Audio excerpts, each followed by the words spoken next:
আরে দাদা খেপা তো নাকি শাশুড়ির সঙ্গে কি আর কি মানে আমি এখন ভয় খেয়ে গেছিলাম। ভয় খেয়ে গেছেন তো আমি কি করবো শাশুড়ি মা? আমি তো খুব মজা পেয়েছি। আরে দাদা তুমি কি খেপা হয়ে গেছো নাকি? বারে বারে শাশুড়ির সাথে কে আর কি মারে? কে ইয়ার্কি মারে সেটা তো আমি জানি না, কিন্তু আমি ইয়ার্কি মেরে ভালোই মজা পেয়েছি।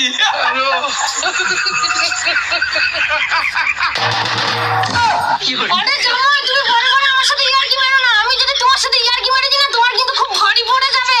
তাহলে মারেন না শাশুড়ি মা, দেখা যাবে কে কার উপরে ভারী পড়ে, বুঝেছে? দাঁড়া জামাই তোকে আমি দেখাচ্ছি মজা। বাবা রে, কালকে কে খায়নি?